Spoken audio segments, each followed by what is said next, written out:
Amateurs d'arts martiaux mixtes, bienvenue dans la cage.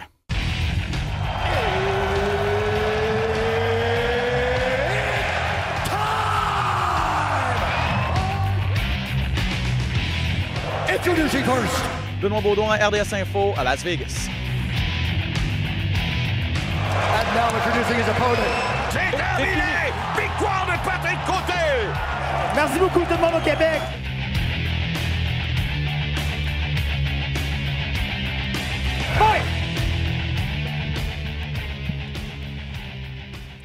Salut tout le monde, Ben Baudouin en compagnie de Pat Côté. Bienvenue à cet autre épisode du podcast Dans la cage, votre émission consacrée aux arts martiaux mixtes. Pat Côté, comment vas-tu mon ami? Très, très bien. Excellent, prêt pour un autre gros épisode? Oui, monsieur. En fait, je dis gros épisode, mais on s'en cachera pas, c'est un petit épisode quand même. Ouais, c'est sûr. On a fait beaucoup le wrap-up au dernier show, là, Ouais. le wrap-up de l'été.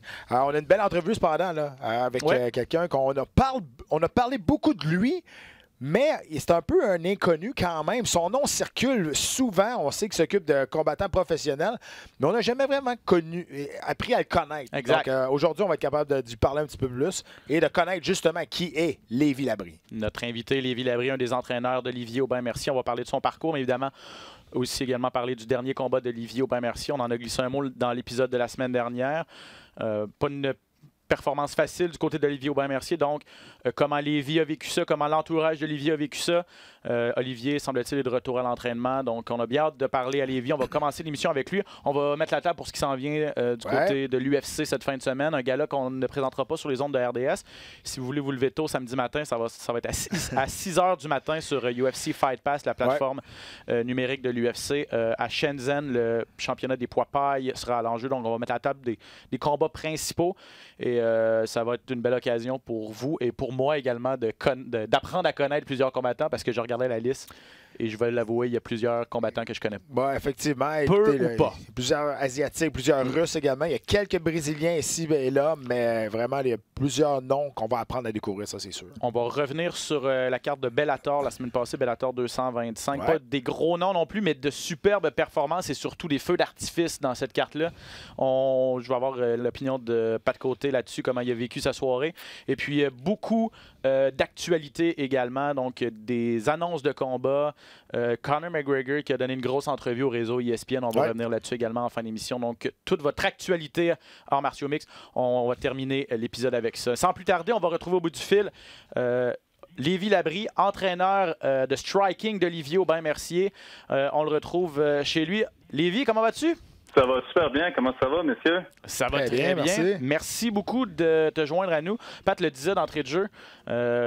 Ton nom circule, ça fait 6 combats maintenant que tu es avec Olivier Aubin-Mercier, mais on n'a pas souvent la chance de te parler. Donc, merci d'être là et on va en connaître un petit peu plus sur ton parcours. Yes. Lévi, tout d'abord, je pense qu'il faut parler d'Olivier Aubin-Mercier parce que Olivier a semblé complètement dévasté, complètement atterré de sa dernière défaite contre Arman Tsarukyan. Ça se passait le mois dernier, il y a un mois jour pour jour. Là. En fait, c'était le 27 juillet du côté d'Edmonton. Toi, en tant que coach, en tant qu'ami d'Olivier, comment tu as vécu la soirée du 27 juillet? Ben regarde, c'est sûr que c'était difficile parce qu'il venait de vivre son meilleur camp d'entraînement. Il avait ajusté beaucoup de choses. Puis à l'entraînement, nous, on voyait vraiment qu'il performait super bien. Dans toutes les sphères, il performait de mieux en mieux, que ce soit striking, que ce soit en lutte, que ce soit contre la cage, que ce soit pour les sweeps, pour se relever. Vraiment, il avait connu le meilleur camp de toute sa carrière. Et puis, on connaissait aussi l'intensité aussi que le UFC. Mais regarde, tu peux pas te permettre de perdre plusieurs combats d'affilée non plus. On en parlait pendant le camp d'entraînement. Que, regarde, il y a 2 défaites d'affilée. On savait que il fallait vraiment gagner ce combat-là. Puis regarde, c'est pas arrivé. La semaine du combat, ça a été super bien. La coupe de poids, probablement la meilleure coupe de poids depuis que je travaille avec Olivier. Ça a vraiment bien été. Puis super bien recover de son weight cut aussi. Le jour du combat, ça allait super bien. Puis le combat, ben regardez, moi je pense que ça se déroulait quand même bien. Regarde, Arman, je pense qu'il a essayé 14 takedowns ce soir-là. Olivier était capable de se débarrasser de plusieurs takedowns. Il était capable d'installer sa game. le plan de match fonctionnait quand même bien, mais jusqu'au troisième round, il a fait une petite erreur tactique, une petite erreur technique contre un gars super athlétique. Donc, ça s'est retourné contre lui. Puis, rendu au sol, ben, le gars, il gardait bien Olivier sur son dos. Il se tenait haut sur le haut du corps d'Olivier. Puis, regarde, c'était définitivement pas le résultat escompté. Mais, regarde, il y a quand même certains positifs à retirer de ce combat-là aussi. C'est pas juste du négatif. Tu as parlé des 14 tentatives d'amener au sol. Pat Côté va pouvoir en parler dans quelques instants. Je suis sûr qu'il va amener le point, mais on dit souvent que la force d'Olivier, c'est au sol, avec son judo, son gabarit également. Est-ce que tu es surpris que ce soit Tsaroukian qui ait tenté d'amener le combat au sol et qu'Olivier, finalement, a pratiquement juste fait se défendre contre les amener au sol? Il n'a pas pu lui-même essayer de s'imposer dans cet aspect-là? Ben, le plan de match, c'était bien sûr de boxer, de lutter. C'était pas juste de boxer et de se déplacer, de se servir de son striking. Mais regarde, dans un combat d'arts martiaux mix, on peut se préparer pour toute éventualité. Mais avant que Fight Night arrive, on peut pas être certain à 100% de ce qui va se passer. Moi, de mon côté, je m'attendais vraiment à ce que Arman shoot sans arrêt. Surtout avec les anciens combats qu'Olivier avait fait, il s'était fait takedown quand même. Il s'était fait takedown par Gilbert Burns, il s'était fait takedown par Alexander aussi. Fait que je me disais, regarde, si je me mets dans le camp d'Arman, ben c'est sûr et certain que j'amène d'amener Olivier au sol. On était préparés contre les takedowns, fait qu'on n'était pas vraiment surpris de ce côté-là. Mais je veux dire, qui se colle aux jambes d'Olivier comme ça, non-stop, et qui essaie autant de takedown que ça. Regarde, on a trouvé qu'il avait le cœur quand même gros, là, notre Arménien. Là. Moi, ça, tu me parles un petit peu de ce qui se passe présentement. Tu es plus proche d'Olivier que nous, mais mentalement, là, parce que sa dernière victoire, c'est face à Evan Dunham. C'est son premier KO en carrière. Et on dirait, et j'en ai parlé souvent, j'ai écrit un article aussi sur rds.ca, et c'était mon opinion personnelle. Et moi, je parlais il s'était dénaturé un peu depuis ce KO-là. Il s'est énormément amélioré au niveau de la boxe, au niveau de son combat debout, et ça, tout le crédit revient à lui, mais à toi également. Vous avez très bien travaillé ensemble. Mais à la suite de ce KO-là, on dirait qu'il a complètement changé son approche de combat. Justement, qu'est-ce qui l'a amené à l'UFC? Ça a été son grinding, son judo, ses amenés au sol, son jeu au sol également. Et dans les deux dernières défaites, avant sa dernière défaite face à Tsaroukian, eh bien, il s'est transformé seulement en boxeur. On ne l'a pas vu vraiment travailler au niveau de la lutte, travailler contre le grillage. Est-ce que c'était... Par la suite, là, on sait qu'il a été blessé. Ouais. Là, il était blessé quand même. Mais est-ce que tu trouves qu'il s'est un peu perdu dans ces combats-là? Est-ce qu'il se cherche présentement ou son style est quand même assez clair dans sa tête encore une fois? C'est sûr que de vue de l'extérieur, on peut se dire ça facilement, mais ouais. Je peux te garantir, Pat, que de l'intérieur, je veux dire, à l'entraînement, Olivier lutte autant qu'il a toujours lutté. C'est sûr que, regarde, il fallait qu'il continue de s'améliorer au niveau striking aussi. Il a pas mis sa lutte de côté vraiment non plus. C'est peut-être le style de combattant qu'il affrontait. Ouais. Il voulait peut-être mettre les odds un petit peu plus de son bord. Fait que on s'entend qu'un gars comme Gilbert Burns, l'amener au sol, ça peut être compliqué. Rendu au sol, surtout aussi, je veux dire, c'est je pense qu'il est 3 fois champion du monde aussi. Ouais, 4 fois, ouais. Je pense que c'était plus l'aspect, regarde, je vais amener le combat où est-ce que mon adversaire est le plus faible. Je pense que c'est un petit peu cet aspect-là, mais je suis tout à fait d'accord que c'est vu de l'extérieur, en connaissant le passé d'Olivier aussi, je pense en 12 victoires, je crois qu'il y a 9 soumissions, quelque chose comme ça. C'est sûr et certain, je comprends tout à fait ce que tu veux dire, mais nous, de l'intérieur, on voit pas vraiment ça comme ça.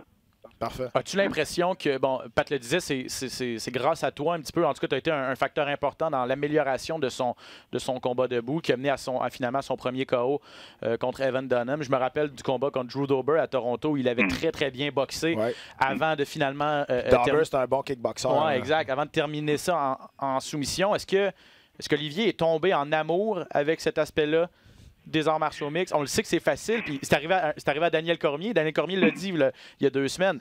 Lorsque tu frappes et tu touches la cible, tu tombes en amour avec ça, puis tu délaisses un petit peu les autres aspects. Est-ce que c'est ce qui est peut-être arrivé, Olivier?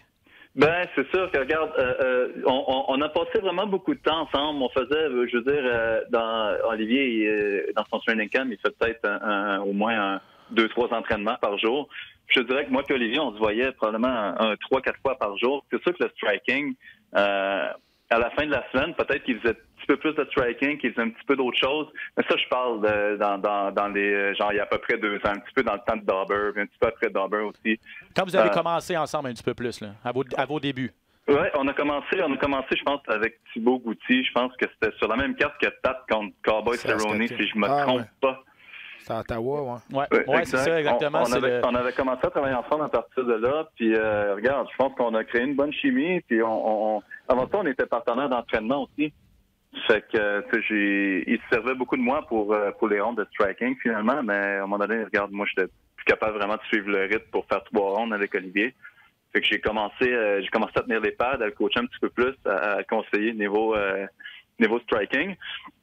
Mais regarde, ce qui s'est perdu dans le striking, c'est sûr que tout le monde, il n'y a personne qui va mentir, là, tout le monde aime ça le striking, tout le monde aime ça voir des beaux knockouts. Puis regarde, je sais pas, c'est peut-être comme je te dis, moi d'intérieur, je le sens pas, je le vois pas comme ça, mais c'est sûr que, je veux dire, peut-être lui, il voulait offrir des meilleures performances, des knockouts, peut-être aller chercher le 50 000 de bonus aussi. Puis il s'est peut-être focusé un petit peu plus sur le striking. Mais comme je te dis, à l'entraînement, il fait autant de striking que de wrestling, autant de lutte que de BJJ, à part ses blessures dans les derniers camps. Moi, je pense qu'il est en amour encore avec toutes les sphères. C'est juste que j'ai pas vraiment de réponse. Non, c'est sûr qu'on se fie surtout au résultat. C'est plate, mais à la fin de la journée, ben, c'est le résultat qui compte, même si super bon combat et bonne performance. Ouais. C'est toujours le résultat, et puis là, ça donne que c'est 3 défaites de suite. Là. Est-ce que Lévi, on a fait des entrevues avec Olivier, il est venu au podcast, puis mon collègue Nicolas, qui était à Edmonton, a fait des entrevues également avec lui avant son combat, et Olivier le cachait pas, il était stressé. De un, il était sur 2 défaites de suite. De 2, son contrat arrivait à échéance avec l'UFC. Donc, c'était beaucoup pour lui à avaler. Puis il le disait, je suis nerveux. Est-ce que tu penses que le stress a été un facteur dans l'octogone? Si le stress a été un facteur... Regarde, c'est sûr qu'il y a toujours du stress dans l'octogone. Ça, il n'y a pas de doute là-dessus. Mais je pense qu'il était bien entouré. Regarde, comme je t'ai dit, pendant toute la semaine... C'est sûr qu'on en parlait un petit peu. Regarde, on peut pas perdre le combat, puis blablabla. Mais regarde, on focusait pas juste là-dessus. Parce que je l'ai senti stressé. Moi, je te dis que c'était une des plus belles semaines Fight Week. C'était une des plus belles Fight Week. Moi, je pense qu'aller jusqu'au 2e round, avant le début du 3e round, le combat aurait pu aller... moi, je pense que c'était 1-1 après le 2e round. Et puis, regarde, je pense que c'était vraiment juste une erreur tactique. Puis, il est stressé, oui, mais tu sais, il était pas plus stressé que d'habitude. Puis, regarde, il y avait Georges de son bord aussi pour ce camp d'entraînement-là. Je peux te garantir que Georges, il l'appelait 2-3 fois par jour. Puis, tu sais, il lui disait de répéter toujours les mêmes choses. C'est quoi ton plan de match, Olivier? Puis, Olivier répétait le plan de match. C'était la même chose avec moi et Richard. C'est quoi le plan de match, Olivier? Olivier, il nous sortait le plan de match. C'était incisif. C'était des réponses qui étaient précises. Moi, je pense que ça s'est joué vraiment avec l'erreur là, qu'il a fait au 3e round. Il a essayé un show de judo. Puis, Arman était super athlétique. Puis, quand, tu sais, moi, j'aime beaucoup vraiment regarder les adversaires d'Olivier. J'écoute même leur entrevue. Puis pendant son camp d'entraînement, Arman a fait beaucoup de judo aussi. Il était prêt pour ces throws-là. Il était prêt pour ces body locks-là. Puis regarde, on l'a vu le soir du combat. Je l'ai dit en début d'émission. C'est ce que tu nous disais avant qu'on entre en onde. Olivier est revenu récemment là, au gym après avoir pris quelques semaines de vacances. Bon, il était très, très, très déçu. Il l'a dit sur ses médias sociaux après son combat. Comment il va un mois plus tard? Comment tu l'as senti quand tu l'as vu dans les derniers jours, Lévi? Il va super bien. Honnêtement, moi je l'ai comme... je l'ai pas trop tanné dans les dernières semaines. J'ai posé des questions, comment il allait. Je sais qu'il était en vacances aussi. Je voulais pas trop le déranger. Puis, regarde, ça fait une couple de fois qu'on se voit depuis le combat. Puis, il est de bonne humeur. Il est tout à fait conscient, par exemple, que regarde dans la situation dans laquelle il est. Moi, je pense qu'Olivier, il y a un très haut niveau technique. C'est pas un combat facile pour plusieurs personnes. Regarde, ces 3 derniers combats, 3 défaites. C'est sûr qu'Olivier, un bon soir, il peut battre plusieurs personnes qui sont super bien classées. Ouais. Mais regarde, je pense que c'est tout ce que ça lui prend. Ça lui prend une bonne performance contre un gars qui est peut-être un petit peu moins bien classé que le top 20, exemple. Puis regarde, à partir de cette belle performance-là qu'on espère toutes, je pense que le monde vont pratiquement tout oublier, ces 3 derniers combats, là. Mais ça lui prend cette performance-là, ça lui prend cette plateforme-là, ça lui prend un adversaire qui va le faire briller, comme on dit, là. Et là, cette performance-là, lorsqu'elle viendra, est-ce que tu penses que ça va être dans l'organisation de l'UFC? Parce que là, c'est un peu inconnu présentement. Où est-ce qu'Olivier... Je pense qu'il va continuer sa carrière, là. Il a dit qu'il avait encore le feu sacré, mais est-ce que l'UFC va lui redonner un contrat? Si tu avais à mettre un petit 2 piastres là-dessus, Lévi, là, est-ce que tu penses qu'Olivier va re-signer un contrat avec la grande organisation? Moi, j'ai le feeling que l'UFC vont lui redonner une autre chance.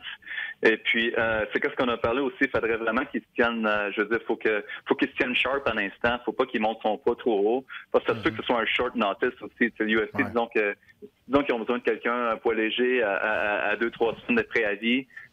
Olivier, sachant qu'il est plus sur contrat, ça se peut très bien que le UFC choisisse Olivier. Et regarde, Olivier, on a un match pour toi dans 3 semaines.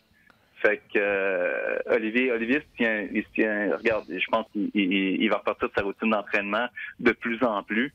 Et puis, regardez, si on parle des autres organisations, c'est certain que les propriétaires de Bellator, par exemple, ou de One Championship, ils savent qu'Olivier, c'est un gars de classe mondiale, c'est un gars dangereux pour tout le monde. Ils se sentent peut-être... Regarde, je sais pas qu'est-ce qui se passe entre son agent et puis les autres. Je trosse son agent à 100%, c'est des gens super compétents. C'est sûr qu'en temps... Regarde, si moi je travaille pour Bellator, moi je veux que Bellator paraisse bien. J'ai des lightweights qui sont bons aussi, peut-être pas au niveau du UFC. Si moi je prends Olivier Aubin, qui est 0 et 3, je l'engage dans ma compagnie, puis que je lui donne, exemple, mon top 10, puis qu'Olivier bat mon top 10, mais ça fait paraître un petit peu le Bellator, un petit peu inférieur à UFC. Je sais pas si vous, comprenez où c'est que je veux en venir. C'est de la business. Exactement. C'est de la business, mais regarde, là, je pense que son agent, il va jaser à tout le monde, puis j'ai le feeling que les UFC vont lui redonner une autre chance. Ça peut très bien arriver que ce soit short notice, par exemple. Fait que, exemple, à 2-3 semaines du combat, puis si là, Olivier, il n'est pas prêt et il dit non, ben là, ça se peut que ça aille un petit peu plus mal. J'ai le feeling qu'ils vont le signer parce qu'Olivier, de Fight Week en Fight Week, moi, je le vois, il est de plus en plus populaire, puis il est drôle, il est charismatique, puis il continue de s'améliorer aussi. C'est pas comme si Olivier finirait ses combats tout enfant, ou il se ferait knocker, ou il se ferait taper, il abandonnerait, exemple, tu sais. Oui, c'est ça. Il se rend à la décision quand même. Oui, écoute, on a parlé beaucoup d'Olivier, là, évidemment, mais j'aimerais ça qu'on parle de toi. Tu es ici, on est avec nous pour qu'on parle de toi un peu. J'aimerais ça que tu me parles un peu de ton background. Tu viens de où? Puis pourquoi tu es rendu un entraîneur que ton nom circule tellement bien et on entend seulement des bonnes choses sortir de la bouche des gens qui s'entraînent avec toi parce que tu as un niveau technique assez quand même élevé. Donc, parle-moi un petit peu d'où ce que tu viens puis c'est quoi ton parcours dans les arts martiaux comme tel de ton côté? Je vais essayer de pas te donner mes secrets parce que j'aime ça demeurer mystérieux. Mais regarde, moi j'ai commencé les arts martiaux, j'avais 16 ans, 15-16 ans. J'habitais à Rivière-du-Loup dans ce temps-là et puis il y avait une école de boxe chinoise. C'est du kung-fu, mais boxe chinoise est un aspect un petit peu plus dirigé vers le combat. C'est un petit peu comme la boxe thaïlandaise, mais avec un aspect lutte. Donc, on avait le droit... c'est un petit peu comme ce que Kong Lee faisait. J'oublie le nom de son nom martial à lui, mais regarde, c'était striking. Il y avait des genoux, il y avait des coudes, il y avait pied-point, il y avait des coups dans les jambes aussi. Et puis il y avait un aspect lutte, il y avait des aspects takedown, mais le combat ne continuait pas au sol. Sang-Shu. Pardon, exactement, le Sang-Shu, ça s'appelle, il a déjà affronté Conley. Ouais, c'est ça. Je connais un peu. Est-ce que tu t'es entraîné en comment t'as dit ça? En Sang-Shu. Sang-Shu. Non, il n'y a pas grand gym de Sang-Shu à Montréal, je te dirais. Pat, il a affronté des gars, puis il a affronté les meilleurs au monde aussi. Fait que regarde où ce qui est rendu. C'est vraiment un modèle à suivre. Bien joué, Pat. Il est rendu avec moi. Ouais, c'est ça. Il est rendu avec moi. Je suis rendu avec le best. Je suis rendu avec Benoît. C'est ça qui arrive. Hey, là, t'as parlé de Rivière-du-Loup quand même. Le 3 gars du bas du fleuve, présentement, représente Saint-Narcisse, Rimouski, Cabano. Yes! La chimie Rivière-du-Loup. Ouais, exact. La chimie est parfaite. Mais comment un gars de Rivière-du-Loup part de chez lui vraiment jeune, puis devient de un combattant, puis de deux coachs. Là. Il a fallu... Tu devais être pas mal le seul de ta gang là-bas à suivre ce parcours-là. Hein? Ben exact. C'est pour ça que j'ai décidé de m'en venir vers Montréal, finalement, parce que je pense que dans le temps, c'était UCC qui était là. Et puis, regarde, je voyais David Loiseau à la télé, je voyais les Steve Vigneault, Pat Côté, Georges Saint-Pierre, je les voyais performer à la télé. Puis, le sport dans ce temps-là, là, on parle de quand même une vingtaine d'années. Le sport amateur, moi, à Rivière-du-Loup, j'avais très peu de monde avec qui combattre. Fait que qu'est-ce qu'on faisait, c'est que je montais à Montréal, c'était des combats interclubs comme. Puis une fois de temps en temps, on allait compétitionner aux États-Unis, fait qu'on partait toute l'équipe canadienne ensemble, on s'en allait compétitionner là-bas.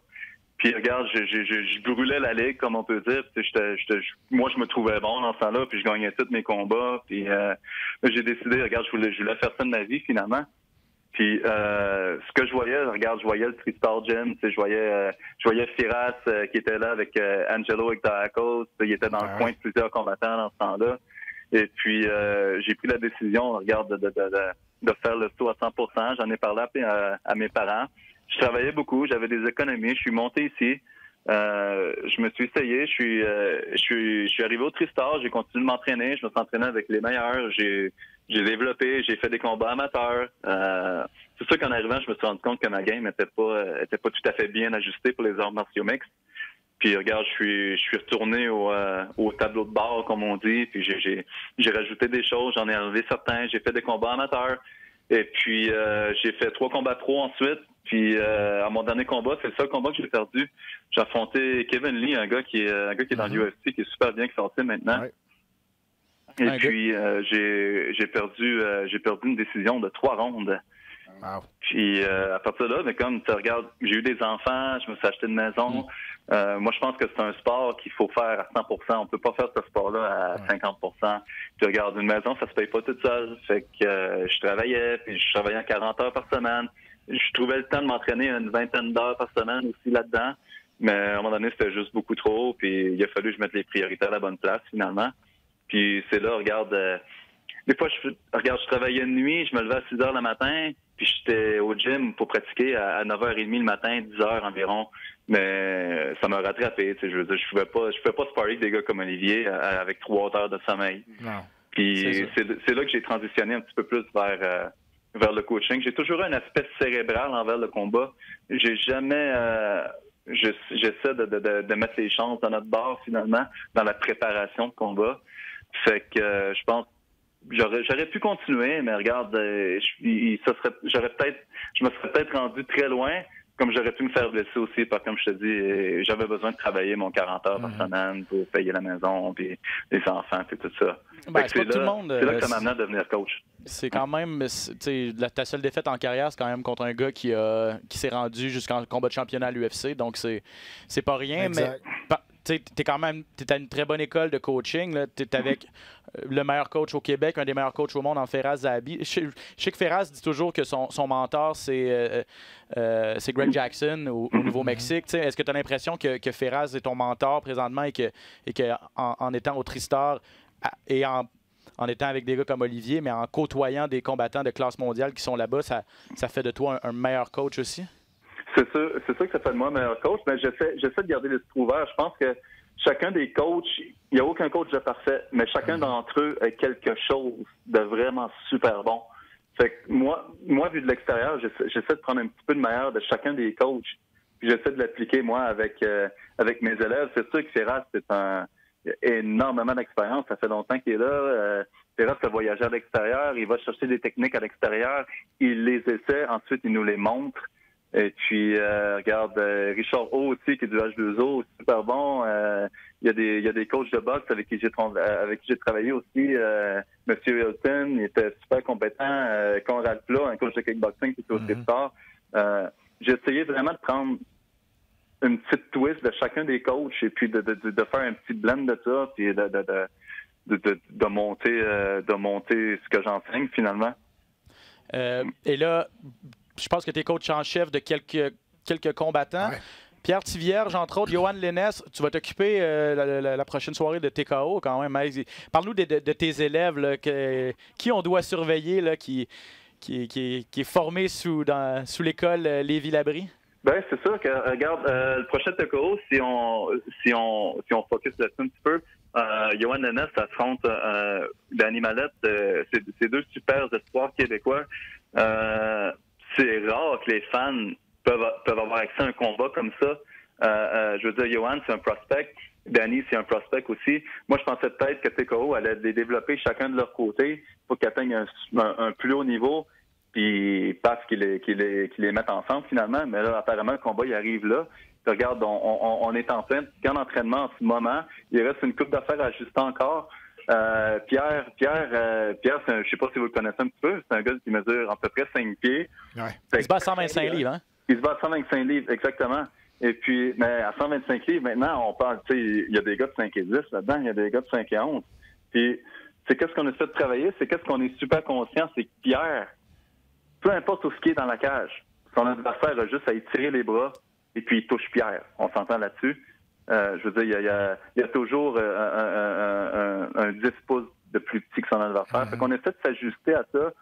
Ce que je travaille avec Pierre, je ne le travaille pas nécessairement avec les autres. Et puis, je travaille avec des combattants de 6 pieds 4 aussi. Puis j'essaie de m'ajuster. Les techniques de striking doivent être différentes d'un gars de 5 pieds par rapport à un gars de 6 pieds 4, ça c'est sûr, hein? Exact. C'est pas les mêmes approches. Puis de toute façon, moi je pense que c'est ça qui fait la qualité d'un coach. C'est un coach ne doit pas prétendre à avoir la science parfaite. Je pense qu'un coach est capable de s'adapter à chacun de ses produits, à chacun de ses élèves, et puis de bâtir autour de ça, de pas arriver là puis dire fais ça, puis espère que ça va marcher. T'sais. C'est vraiment de s'adapter avec le produit que moi j'ai, puis le produit que j'affronte. C'est ça, c'est pas les mêmes stratégies. Je veux dire, regarde, on essaie de faire le mieux, puis on se prépare pour le meilleur, puis Fight Night, ben, on espère que ça va arriver. Le succès, finalement. Mais c'est ça, le prochain gros combat, il y a Pierre qui s'en vient, il y a Johan qui s'en vient. Je travaille aussi avec Maxime Soucy, combattant de TKO, mais il est un petit peu badlocké avec les blessures. Fait que, mais pour l'instant, c'est les trois avec qui sont plus connus, comme Pierre, Johan et puis Olivier. Là. Excellent. On va suivre leur carrière. Hey, Lévis, c'est malheureusement tout le temps qu'on avait. Merci énormément. On va suivre la carrière de tes protégés. Ouais. On va surveiller bien sûr ce qui va se passer avec Olivier Aubin-Mercier. Aussi, Lévis-Labrie, coach au Gymnase Tristar et à d'autres gyms également. Entraîneur de striking d'Olivier Aubin-Mercier, entre autres. Merci beaucoup d'avoir été là, Lévis. Merci, Benoît. Merci, Pat. À bientôt. À bientôt. Bye-bye. Très intéressant d'avoir un petit peu les coulisses là, de ce qui se passait avec Olivier. Puis la chose que j'adore le plus, qu'est-ce qu'il a dit, c'est un bon entraîneur va être capable de changer sa manière d'entraîner différemment d'un athlète à un autre. Il y en a beaucoup des entraîneurs qui ont peut-être un grand nom ou des choses comme ça, mais ils connaissent une seule façon d'entraîner puis ils essaient de bâtir leur système d'entraînement sur chacun des combattants. Tu peux pas faire ça. Tu dois t'ajuster sur chaque spécialité, chaque style de combattant, mais être capable toi-même de t'ajuster sur justement le produit que tu as en avant toi. Donc ça, c'est vraiment la qualité première d'un bon entraîneur, c'est d'être capable d'aller chercher les forces de chacun et de les exploiter et non pas que tout le monde devienne pareil, dans le fond. Donc, à suivre la carrière des protégés de Lévis-Labrie. Plusieurs vont se battre. TKO 49, ça va être le 9 octobre prochain à l'Olympia, ici, du côté de Montréal. Le temps file, Pat, il faut qu'on se dépêche un petit peu. Il faut parler de ce qui s'en vient samedi à l'UFC. On va parler simplement de deux combats. La finale et la demi-finale. Ouais. En finale, Jessica Andrade qui va défendre son titre des poids paille, donc 115 livres, pour la première fois depuis qu'elle a ravi le titre à Rose Namajunas. Ça va être contre la Chinoise Weili Zhang. Elle s'en va en terrain ennemi. Est-ce que Weili Zhang est une menace pour Jessica Andrade, selon toi? Non. OK.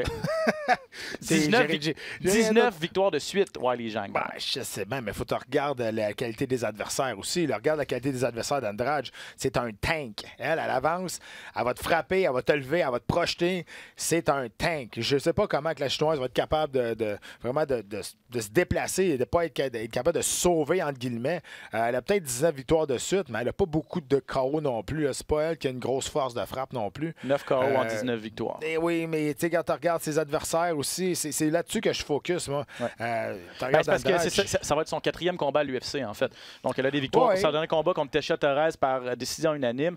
Elle a passé une soumission, une clé de bras à Jessica Aguilar et elle a gagné son premier combat contre Danielle Taylor. Donc, Tesha Torres, souvent dans les classements, mais tu sais, jamais de combat de championnat du monde, alors que Jessica Andrade, 2 fois en combat de championnat, elle a évidemment la ceinture. Elle a affronté de bien meilleures combattantes et elle s'est surtout battue dans une catégorie plus élevée aussi. Ben oui, c'est sûr. Puis écoute, c'est sûr que c'est un combattant martiaux mix. Tout peut arriver, mais écoutez, là, si vous voulez faire une grosse bête, là, puis peut-être aller avec les odds, misez sur la chinoise, là, parce que c'est sûr qu'elle va être négligée là, à beaucoup. Là. Jessica Andrade, 4 victoires de suite, fiche de 7-1 à 115 livres. Depuis qu'elle est passée à 115 livres, avec beaucoup de succès, dont 5 bonnies de performance. Vous vous rappelez la dernière fois qu'est-ce qu'elle a fait avec Rose Namajunas. Ouais. Elle l'a pris comme une poupée. Elle l'a slammé. Ouais. Elle l'a projeté au sol tellement violemment que Rose Namajunas est tombée KO avec le contact au sol. Donc, la foule sera du côté de la chinoise, mais tout porte à croire malgré que en Asie, c'est pas pareil. Hein. C'est pas comme à Las Vegas. Là. Ils sont très silencieux, sont très respectueux. Ça vient pas fou là, comme en Amérique. Là. Donc, ça sera pas si bruyant que ça, là, pour vrai. Là. Je vous rappelle que c'est donc à Shenzhen qu'a eu ce combat-là. Et l'UFC veut vraiment percer ce marché chinois. Donc, on a mis le paquet, là, entre guillemets, avec... Il y a quand même, je l'ai pris en note, 7 combattants chinois sur la carte. Et je vous disais qu'il n'y a pas grand nom connu. Là, 9 combattants sur 24. Donc, 12 combats. Sur les 24 combattants qui vont être à l'action, il y en a 9 qui vont faire leur début à l'UFC, dont plusieurs qui sont chinois. Plusieurs également là-dessus qui sont à leur deuxième ou trois. Donc, ceux qui ne font pas leur début, parfois, c'est leur deuxième ou troisième combat à l'UFC. Donc, vraiment pas beaucoup de gros noms sur cette carte-là. À part la finale, on retient que Eliseo Zaleski dos Santos va affronter Li Jinliang à 170 livres. Dos Santos, c'est peut-être le combattant de 170 livres le plus sous-estimé, qui a le plus de succès et que vous ne connaissez pas à la maison. Ouais, exactement. Je pense qu'il est sur 7 ou 8 victoires de suite. Donc, il est vraiment sur une belle séquence. Puis dans ces 7 victoires de suite, il y en a 5 qui est terminé avant la limite. Il est vraiment, vraiment très, très solide. Il est fort, il est complet. Jiglian, c'est probablement la star la plus connue là, en Chine là, présentement. Parce que, oui, il donne des bonnes performances, mais il n'a pas la langue dans sa poche non plus. Là. Il a déjà dit qu'il faisait des arts martiaux mix pour avoir des prostituées et de la coke. Ah oui? Donc, il a déjà dit ça à un moment donné après un combat. Donc, c'est un personnage. On ne connaît pas beaucoup ici parce que, premièrement, il s'exprime en chinois. Et deuxièmement, on le fait beaucoup plus combattre en Asie et en Europe plus qu'en Amérique. Mais il reste que c'est un personnage, mais il est très, très bon. Mais encore une fois, je vais y aller avec Dos Santos parce que, comme tu l'as dit, il est tellement sous-estimé. Puis personne n'en parle, mais à un moment donné, là, on va lui donner quelqu'un qui va être classé et il va passer à travers, puis on va dire, oh, on l'a pas vu venir. Ben, regarde, là, il est sur une séquence de victoires de quasiment 10 victoires quand ça va arriver. Là. Donc, regardez bien ça, là, Dos Santos. Pour moi, là, c'est une des belles cartes cachées de cette division. Et malheureusement, pour lui, encore une fois, on lui donne un combattant qui ne lui permettra pas nécessairement de gravir les échelons là, de cette façon-là. Un peu comme Leon Edwards, là, qui est un bon combattant, mais qu'on connaît pas ou qu'on connaît peu. Edwards est à 8 victoires de suite. Dos Santos est à 7 victoires de suite. Il y a Kamaru Usman dans cette division-là qui est le champion qui est à 10 victoires de suite. Donc, surveillez Zaleski Dos Santos cette fin de semaine, ainsi que tous les autres combattants. Il y a 12 combats. C'est présenté sur UFC Fight Pass de 6 h le matin. Donc, pour les leftos. Mais de toute façon, après ça, c'est disponible gratuitement sur la plateforme si vous êtes abonné, bien sûr. Il n'y avait pas de gala de l'UFC la semaine dernière, Pat. Il y avait cependant un gala Bellator qui a retenu notre attention. En fait, sur papier, on regardait ça, puis c'était pas une carte extrêmement intéressante, mais c'est par après, lorsqu'on se rend compte qu'il y a eu 14 combats, 7 KO et 7 soumissions. Aucun combat ne s'est rendu jusqu'à la limite, et ça, pour un amateur, ça fait de la méchante bonne télé. Oui, parce que le Bellator, quand tu regardes ça, c'est long. Il y en a des pubs. On t'a dit quoi, là, c'est long. Faut que tu sois courageux de regarder ça. Surtout quand c'est sur Paramount, comme c'est le cas présentement. Quand c'est sur DAZN, j'ai l'impression que c'est un petit peu moins pire. Mais sur Paramount, là, c'est long. Il y a de la pub, puis de la pub, ça finit jamais. Le show finit jamais. C'est sûr, quand on a 14 victoires qui se terminent avant la limite, c'est vraiment, vraiment plaisant. Il y a eu des combats spectaculaires, des chaos spectaculaires. Nick Newell, si vous ne le connaissez pas, c'est lui qui est amputé d'un bras. Donc, ça coupe tout juste après. pardon, tout juste après le coude. Et il y a un gars, un bras normal de l'autre côté. Là. C'est un gars qui est quand même impressionnant. 26-2 maintenant là, avec sa victoire. Tu sais, le gars a juste un bras et demi, puis 26-2 en armure. 16-2. Oh, 16-2. Oh, OK, il m'a 10 de trop. M'excuse. Mais écoute, il a fait ses débuts dans l'organisation de Bellator. Il a essayé dans l'organisation de l'UFC à Dana White Tuesday Night Contender. Il a échoué, mais c'est un gars qui est super bon avec des soumissions. Il a 11 soumissions à 16 victoires. Et c'est bizarre parce que c'est comme pas compréhensible qu'il puisse se battre dans un niveau tellement élevé avec un membre qui manque. Il est infirme d'un bras. Donc, c'est sûr et certain que c'est bizarre. Mais encore une fois, va passer à une soumission, un traitement triangulaire avec le bras à ses débuts dans la de l'UFC. Donc, écoute, lui, il a dit qu'il est arrivé à l'UFC pour prendre la division au complet. À Bellator, tu veux dire? À Bellator, oui, c'est exactement. Pour prendre la division au complet. Mais quand tu regardes sa fiche, 33 ans, 16 victoires, 2 défaites seulement. Si vous ne l'avez jamais vu, c'est quand même assez impressionnant. Je me demande comment tu fais pour te battre contre un gars de même, quand même, parce que c'est bizarre, là. Tu peux pas t'entraîner avec un gars qui manque un bras, là. Ben, c'est ça, exactement. Puis je lisais, en fait, c'est une très belle histoire de persévérance et tout ça. Il a fait beaucoup de lutte au collège et sa base, vraiment, c'est la lutte. Mais c'était difficile. Puis quand il a commencé chez les amateurs, c'était difficile pour lui de se trouver des adversaires. Ben oui. Parce que il était talentueux. Et donc, pour ses adversaires, c'était lose-lose, là, dans le sens où si je gagne, on va dire, ben, on sait bien, t'as gagné contre un gars qui est amputé. Puis si je perds, c'est encore pire. T'as perdu contre un gars qui est amputé. Exactement. Mais le gars a réussi à faire son chemin, notamment à World Series of Fighting. Une de ses défaites, sa première défaite en carrière, c'était quand même contre Justin Gaethje, qui était le champion. Par décision ou c'est rendu au troisième round? Je pense que c'était par décision, si je ne m'abuse. Je vais checker, là, mais... ouais, c'est ça, au deuxième round. Mais au premier round, il l'avait amené à terre. OK. Puis il avait passé proche de passer il s'est fait passer le KO au deuxième round. Okay. Mais c'est vrai, je me souviens, le premier round, ça avait été à l'avantage de Nick Lewell. Mais c'est ça. En tout cas, si vous l'avez jamais vu, là, allez voir, c'est assez impressionnant ce qu'il est capable de faire. Là. Et lorsqu'il a participé à Dana White Contender Series l'été dernier, tout le monde, tous les observateurs, tous les fans de ce sport-là, même les journalistes avaient de la difficulté à ne pas prendre pour lui, à ne pas l'encourager, à ne pas lui souhaiter la victoire pour qu'il ait un contrat à l'UFC. Malheureusement, il a subi la défaite. Puis il a vraiment...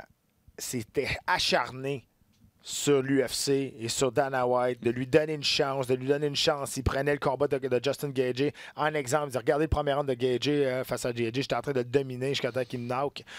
Il était très incisif, puis à un moment donné, Dana White, avec la pression médiatique, ben, il n'a pas eu le choix. Il dit, OK, c'est beau. Puis quand il a perdu, on connaît un peu Dana White, là, il dit, ben, je vous l'avais dit, puis il ne reviendra plus jamais à l'UFC. C'est sûr qu'il n'a pas eu une très bonne relation avec. Sauf que, écoute, là, il fait ses débuts à Bellator, il gagne. Good for him. Il y a eu également, samedi dernier, dans cette carte-là, la soumission la plus rapide de l'histoire de Bellator, et ça, c'était impressionnant aussi.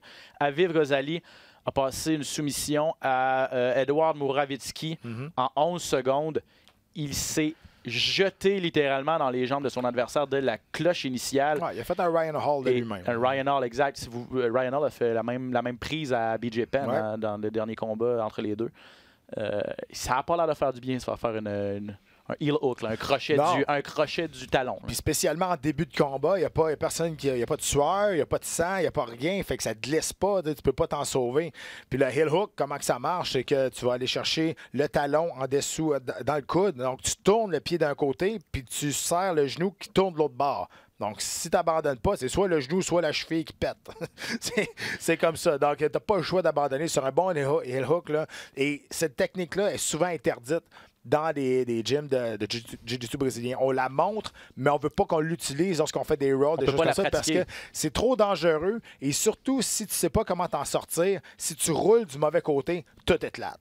Parmi les autres combats qui ont retenu l'attention, Matt Mitrione qui a perdu en finale, s'est fait passer un KO. Il y a eu un KO en 17 secondes, ultra spectaculaire de Sabah Omassi contre Micah Terrill également. Et M. Van Zandt, Austin Vanderford, le conjoint. Oui, mais en fait, il a gagné par arrêt du médecin parce que son adversaire était coupé assez solidement là, en dessous de l'œil et puis ça devenait trop dangereux. Mais Austin Vanderford, qui l'a emporté, fiche parfaite, lui, dans sa carrière en arts martiaux mixtes. Et là, ça a amené à des entrevues avec Vanderford et Paige VanZant, qui est à l'UFC présentement et qui est très, très, très connu. Son contrat va arriver à échéance bientôt et elle a dit, regardez, c'est pas compliqué, moi je fais plus d'argent en postant des choses sur Instagram qu'en me battant. Elle a dit, je vais pas renégocier mon contrat avec l'UFC avant qu'il arrive à échéance et je vais écouter les offres des autres organisations. Donc, et on sait qu'elle est très populaire. Le couple ça devient très, très populaire également. Donc, est-ce que Bellator va essayer d'aller chercher Paige VanZant pour essayer de faire un petit coup de marketing? On a le couple chéri des arts martiaux mixtes. Le couple populaire à cause d'elle. À cause d'elle, oui. Non, mais si Vanderford continue... Austin Vanderford le connaissait... Non, mais c'est le mari à Paige VanZant. Ah, lui. Mais s'il continue de gagner... Oui, c'est sûr. Mais VanZant, elle a dit dans l'entrevue, justement, que l'affaire avec Instagram, elle a dit quand je voulais renégocier mon contrat, je voulais avoir un gros big up de paycheck. Je voulais avoir une grosse augmentation. Et on lui a dit, on ne peut pas te payer plus cher que la championne. Puis elle a dit, mais pourquoi faudrait que tu me compares à d'autres femmes? Elle dit que ça devrait être général qu'on gagne la même chose que les hommes. Puis, fait que là, elle a embarqué dans le féminisme. Là, mais écoute, que tu sois pas au compte, c'est un peu la même affaire. Je veux dire, si elle attire beaucoup de monde, elle attire beaucoup de views, c'est pas la combattante, à mon avis, qui est la meilleure au monde. Elle a des qualités athlétiques, là, mais elle a plus des qualités physiques qu'athlétiques. Mais écoute, c'est vrai que rendu là où le sport est rendu, souvent, ça prend juste ça pour avoir une augmentation. Puis je suis pas surpris qu'avec son compte Instagram, elle est capable d'aller chercher des endorsements qui vont lui donner beaucoup plus d'argent dans ses poches qu'une bourse de paye. Une bourse de combat, je veux dire. Elle a beaucoup de commanditaires. Elle a fait notamment le Sports Illustrated de Swimsuit Edition. Elle a fait... Ah non? Non, j'ai pas vu. OK. Bref, c'est une des combattantes qu'on essaie de pousser là, pour qu'elle devienne... pour que le grand public apprenne à apprécier un petit peu cette discipline-là, ce sport-là qui demeure... C'est beaucoup moins pire que c'était, mais il y a encore beaucoup de travail à faire pour que ça devienne au niveau notamment du hockey et du football. Bref, on en parle souvent et c'est un des objectifs de Dana White, que ça de démocratiser un peu les arts martiaux mixtes. On va terminer l'émission avec les actualités. Pat, si tu le veux bien, parce que beaucoup de choses quand même. Revenons en 5 minutes peut-être sur l'entrevue de Conor McGregor. Conor qui a donné sa première entrevue en près d'1 an. Donc, il n'avait pas parlé à un média depuis sa défaite contre Khabib Nurmagomedov. Une longue entrevue de 40 minutes à Ariel Helwani d'ESPN dans laquelle il s'excuse notamment d'avoir frappé un client dans un pub à Dublin. On se rappelle que TMZ avait diffusé ces images-là. On en a discuté au podcast la semaine passée. Donc, on a fait preuve de beaucoup d'humilité, s'est excusé. Et surtout, ce que je retiens, c'est pour ça qu'on l'aime, Conor McGregor. Quand il parle, on sent qu'il est authentique, puis je sentais qu'il avait faim. Il voulait revenir. Et je pense que c'est ce que les gens ont retenu. Ça va rester un mauvais garçon, ça va rester un bad boy, ça va rester un gars qui va faire les choses de sa manière, mais on peut pas nier son amour du combat, son amour des arts martiaux, je pense. Et écoute, je sais que c'est peut-être mauvais de dire ça, mais c'est comme ça. Tu regardes tous les grands champions dans les sports de combat, tu regardes, c'était tous des bad boys, puis ils ont tous passé une nuit en prison de toute façon. À un moment donné, c'est sûr que faut que tu fasses ta part des choses. Il n'y a pas d'affaire à cogner le gars au bar, là, si on s'entend. Peu importe ce que l'autre gars a dit, on ne sait toujours pas d'ailleurs. Donc, c'est sûr que là, il sort des réseaux sociaux. Peut-être qu'il veut éviter les poursuites. Il dit « Je suis désolé », des choses comme ça. Ça se peut que ce soit un conseil de son avocat de finalement sortir des médias. Mais ce qu'on retient justement de cette entrevue-là, c'est que il est de retour. Il se back. Il parle enfin de combat. Il parle enfin de sport. Il parle plus de son whisky. Il parle plus de son argent. Il parle plus de sa renommée. Il parle d'un combat. Il veut revenir. Et ça, il dit, je peux m'arrêter puis dépenser tout mon argent puis être un jackass. Ou ben non, je pourrais revenir et rebâtir ma renommée, rebâtir ma réputation et redevenir le combattant que j'étais au début. Fait que là, t'écoutes ça, tu dis, wow, OK, ça, c'est pas un avocat qui a dit de dire ça. Là. Tu comprends? On parle, sent qu'il parle avec son Il parle comme un gars qui veut revenir exact. dans un avenir rapproché. Il l'a nommé, il a dit, bon, il faut absolument voir ce qui va se passer le 7 septembre prochain. C'est sûr que Khabib Nurmagomedov, ce serait son plan A. Il l'a dit, je veux récupérer ma ceinture. Il a expliqué dans l'entrevue que son camp d'entraînement n'avait pas été fait comme il faut. Il s'était blessé. Il a dit que son pied était complètement démoli le soir du combat.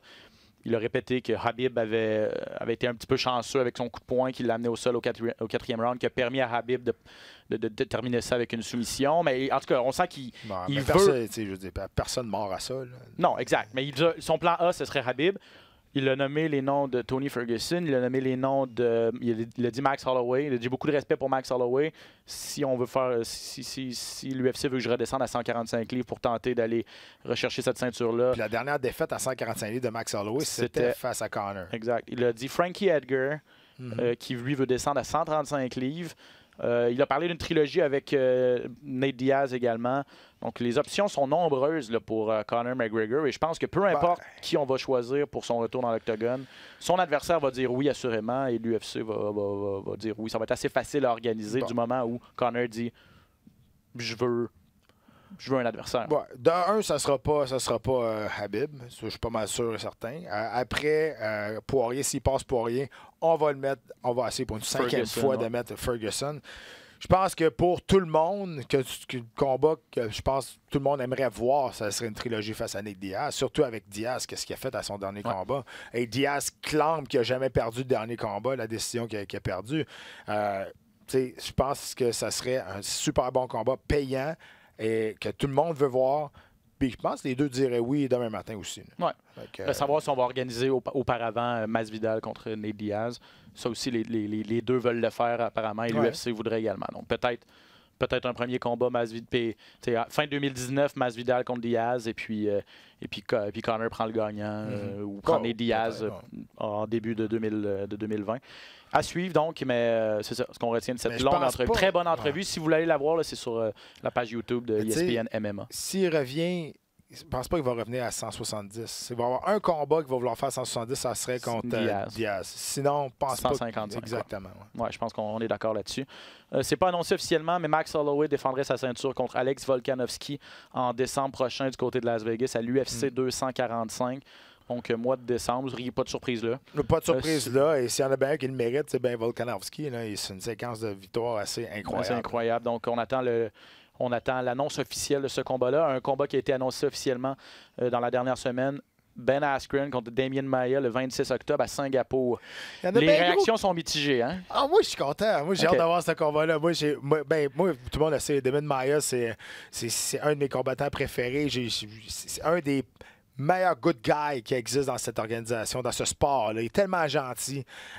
Et c'est sûr que là, il a ralenti, il a vieilli, là, mais au niveau du jeu au sol, ça va être intéressant de voir comment que Askren va se débrouiller face à un jiu-jitsu aussi impressionnant que Demian Maia. Exact. Il y en a qui trouvent qu'ils ont mis bien des aides parce qu'ils trouvent que ça va être ennuyant. Je sais pas. Moi ça peut aller d'un côté comme de l'autre. On sait que ça va aller au sol. Je me trouve surpris d'être excité par ce combat-là. Pour vrai, je suis comme, je sais pas. Moi, je regarde ça. C'est intriguant, en fait. Et certains disent que c'est pour la suprématie de celui qui est le meilleur combattant au sol dans l'UFC présentement. Je ne sais pas si on peut aller jusque-là, mais c'est deux as, un lutteur de renommée mondiale contre un pratiquant de jiu-jitsu de renommée mondiale. Donc, c'est sûr que si tu fais lutte contre lutte, c'est Askren, si tu fais sol contre ça, c'est Maia. Je dis, c'est juste à savoir, est-ce que Maia va être capable de passer quelque chose à Askren, parce qu'on sait que ça va à la terre. C'est ça, exact.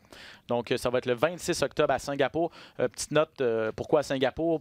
J'imagine qu'il y a quand même le fait que Ben Askren a été champion de One FC, une organisation basée à Singapour, s'est battu souvent là-bas, c'est une certaine renommée en Asie, donc c'est un peu surprenant de mettre un Brésilien contre un Américain dans une carte à Singapour, là, mais la raison, c'est que une des raisons, j'imagine, c'est qu'Askren a une certaine renommée là-bas. Hier, donc c'était lundi, Darren Till contre Kelvin Gastelum qui a été officialisé pour l'UFC 244, la grosse carte du Madison Square Garden au mois de novembre. Till qui monte à 185 livres, pas pas un premier client facile en bonne Kelvin chance Darren, Gastelum. m'a dit. Bonne chance Darren. Moi, je trouve que c'est un gros step pour monter à 185 livres contre Gastelum. Là. Qui a fait un des combats de l'année jusqu'à présent, ou un des bons combats cette année contre Israël Adesanya. Il a vraiment tenu son bout. Ça va être un bon combat, tout dépendamment de comment Till se présente. Des fois, il est comme au-dessus de ses affaires. Puis... Mais bon, peut-être que la coupe de poids va être vraiment plus facile, puis il va être capable d'être un peu plus en possession de ses moyens. Là. C'est ce que j'allais dire. C'est un gros contrôle. D'ailleurs, cette carte-là de l'UFC 244 n'a toujours pas de combat final. Non. Donc, la grosse carte de New York, on est toujours en attente d'un combat final. Darren Till et Kelvin Gastelum y seront. Ouais. Toutefois, Rory McDonald, Douglas Lima, Bellator. On retourne à Bellator 232, 26 octobre au Connecticut. Donc, ce sera pour la finale du Grand Prix, finalement. On savait que les deux allaient s'affronter. On a maintenant une date et ça va être une revanche, pour Lima qui a perdu un combat contre McDonald. Quand mais même McDonald avait été magané. C'était sorti magané de là. Et c'est pour $1 million aussi. Hein. Ah oui, exact. Je lance ça de même. Tu fais bien de le mentionner. Charles Jourdain connaît son prochain adversaire. Il est le seul à le connaître. Il est le seul à le connaître. Mais il nous a promis qu'il allait bientôt nous annoncer. En fait, lui et son entourage, bien sûr. Exact. Ce qu'on sait, c'est que ça va être. S'il l'a annoncé, c'est parce qu'il a le temps de se préparer et ça va être à 145 livres. Il ne va pas accepter un combat à 155. Il l'avait dit, le dernier coup, c'était un peu short notice. Donc, il va retourner dans sa catégorie de poids à 145 livres. Donc, où, quand, contre qui, suivez ses réseaux sociaux à lui, là, parce qu'il commence à être quand même assez actif là-dessus. C'est là-dessus, c'est sur Instagram et sur Facebook qui nous a un petit peu tendu la perche. Là. Je vais mettre mes qualités de journalisme à l'épreuve. Je vais tenter d'aller aux sources, savoir qui c'est. Est-ce que je serai en mesure de vous l'annoncer sous peu? À suivre. Donc, c'est ce qui fait le tour des actualités. Mes chers amis, merci énormément d'avoir été là, mais c'est déjà terminé. C'est fini. Pat, merci beaucoup. Hey, merci à Lévis aussi. Merci à Lévis-Labrie également. Merci de nous écouter. Vous pouvez nous écouter, bien sûr, sur le rds.ca/balado-diffusion, sur l'application RDS, l'application iHeartRadio. On est là-dessus. Oui, iHeartRadio maintenant. Spreaker, Apple Podcast, Castbox, bref. Et sur YouTube également. YouTube également. Donc, cherchez-nous dans la cage. On est facile à trouver. Vous faites-vous-en pas. On se retrouve la semaine prochaine. Merci beaucoup tout le monde d'avoir été là.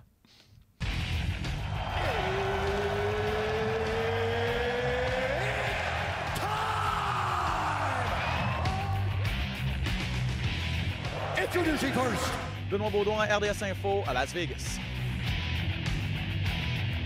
And now introducing his opponent.